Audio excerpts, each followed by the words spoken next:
try this again. I just recorded like 10 or 15 minutes of footage and my mic was turned off, so it was silent. As you can probably see right now, there's not a whole lot of space, but I'm making it work. I don't want to crawl under the car for the 30th time to show you guys that there is now a functioning drive shaft in there. So long story short, took some measurements. This is the back half of the old V12 drive shaft still attached to the diff. That's the front half of the V8 drive shaft. So the long wheelbase drive shaft is longer on the back half. I assumed it was the front half. So I did some measurements and the front half of the drive shaft actually made up the difference that I needed. So it was exactly, I think the measurement was 50 millimeters shorter than the V8 one. So I was able to separate it in half and slide on the front half of the V12 one, and now it fits beautifully. It's exactly the measurement that was needed in real OEMs, so dodged a bit of a bullet there because I was worried I was going to have to order a drive shaft for this car, which would not have been fun. I know that I'm going to have to get it balanced because I believe they balanced the two sections put together, and now that they're two different sections that didn't belong together, they will not be balanced properly. So I'll do that at a later date. The headlights are pretty ugly right now. It's difficult to tell, but they're yellowing quite a bit on the inside. So behind the glass lens, there's the circle, like the inner circles, and they are plastic and they start to haze and yellow, just like any normal plastic lens headlight does over time. And these have the halo rings, but like a very, very old style, and I don't even have all the stuff that goes with them. I also don't like how the person did the install on them, so I'm going to be switching out to my stock setup, and then I might rebuild those at some point because it's actually really easy to get to these headlights. So on the left side is one that I've already worked on. On the right side is an untouched one. So might be able to see the differences here. So if you look at the outer ring here for the high beam, well, actually low beam daytime running light with the projector, you'll see how much clearer that one is than this one here, much more yellow. And then this one's obviously yellow on purpose. So I don't know, I thought I'd try something new. Got some of this cheap $12 vinyl headlight wrap. So we'll see how I like it. If not, it's actually really easy to open up these headlights. There's just 6 clips that you just pry off, and then the glass comes out, and you can get to them very, very easily. So I will be showcasing that when I start to clear out this one. Wow. Wish I found this earlier, because this is a much more ideal setup to be doing stuff on than hunching over onto the ground.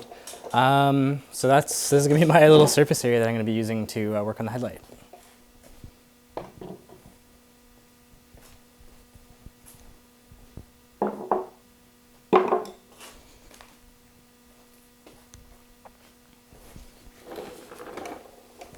Going to start by taking this rubber trim off, which is just these little clips here that slide out. So this piece took a lot longer than I like to admit to get out. For whatever reason, this side one was really, really stuck in there. I wonder if it's just from like dirt collecting over the years, but I'll try and showcase. There's just these little ears, and they slide in all the way flush. So I find what's easiest to get them out is when you start getting them free, you can wedge a flathead in this little hole and start twisting it, and that gets it about halfway out. And then once I was done getting them as far as I could with that, I grabbed another little flathead here and just tapped on the back end with it one by one until it came free. So now that's off. So the next part is going to be getting the bottom bezel here off. And one thing that happened to me on my other headlight is the threaded areas started to crack. So I'm going to spray these with some PB Blaster to hopefully just free it up a little bit. I don't have to come all the way out because they just slide on.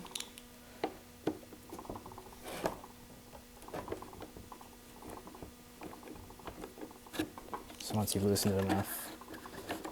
You just slide it out. Boom. Done.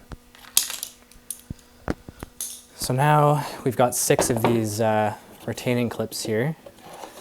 So the easiest thing for those is to just jam a flathead into that area and you just pry it up.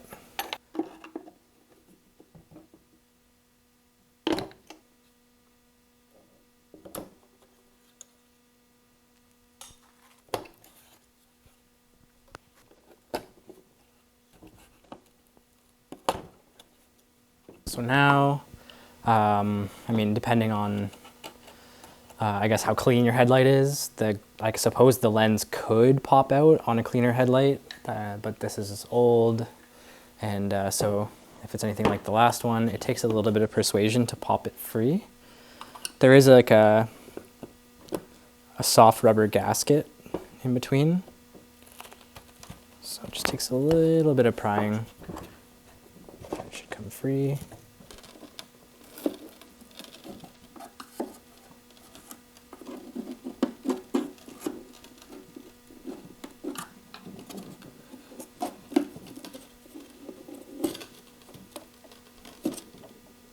Go. So that's the rubber seal. The last headlight I took out, the seal actually stayed in the channel and didn't come out onto the glass. That's probably why it was giving me a little bit more trouble. So if your headlights haven't been opened before, then this likely won't be glued on. But some people, when they reseal the headlight, they will use like the headlight sealant, that like black tar type stuff. And now we've got the inner part of the headlight.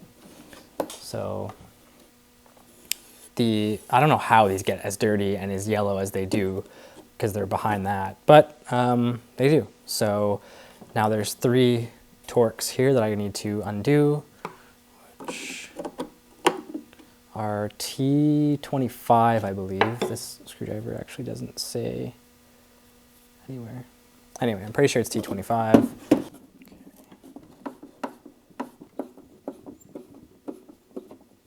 Front panel with the 2 plastic lenses just slides right out.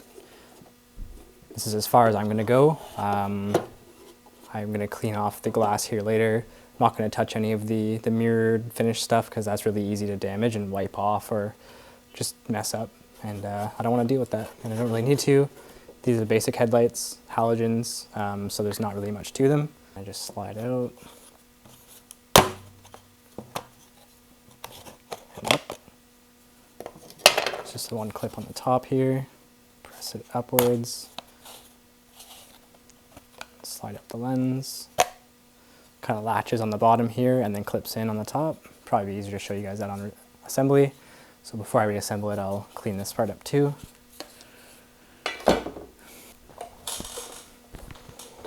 Let's give these a quick spray with some basic cleaner. Wipe them down.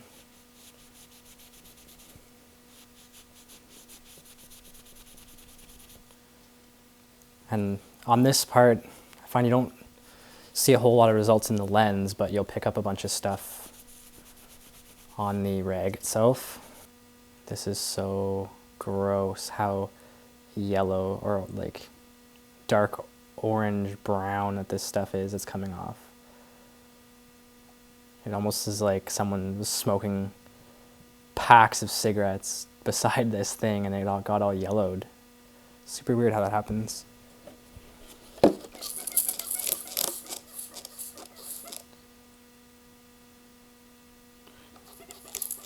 So I've switched up to some rim cleaner. It's a tad bit more harsh than the other soap that I was using, but I find the results to be better. I got a space on my little work desk here. So the next stage is the rotary polisher here.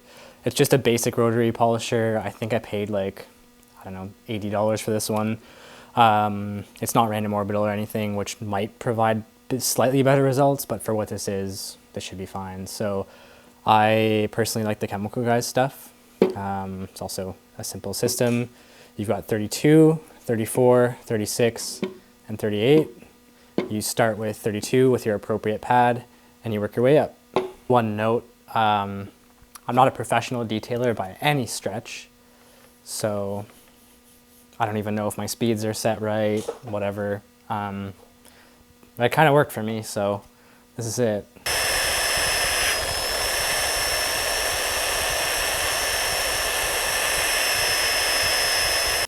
So here's the first one done.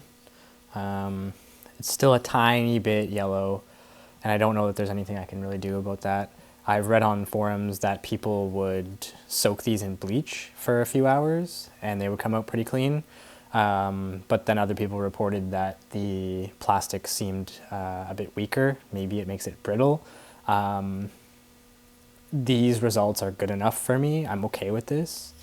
But yeah, to just show you the difference, I don't know how well it'll pick up, but this one here, you can see there's more optical clarity. You can see my fingers through it, whereas this one on the right is a lot more hazy. So now I'm gonna tackle this one and get ready for the next steps. It's taking me way longer than it should have to get back to this to continue recording. Just clean everything up.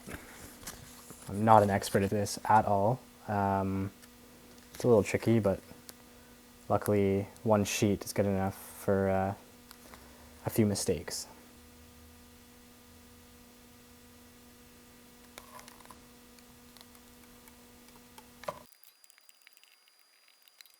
So full transparency, I just redid this, like, well, here's 3 of them, there's a bunch everywhere. Redid this a whole bunch of times. The reason being is first attempt, it actually applied really well with little to no air bubbles. However, I forgot to clean it beforehand. So get yourself a nice clean microfiber. Make sure you clean the piece thoroughly beforehand. And then every other time after that, when I would attempt, there'd be one little air bubble that would, I don't know what it would do to the adhesive, but it would make the adhesive no longer like see-through. Anyway, so on the last attempt, which seemed to work the best, I did a wet install. So what that is you just get water or water with a little bit of soap in it, and you spray the piece you're going to apply on, and then spray the back of the film before applying it, apply it over, and squeegee out all the water.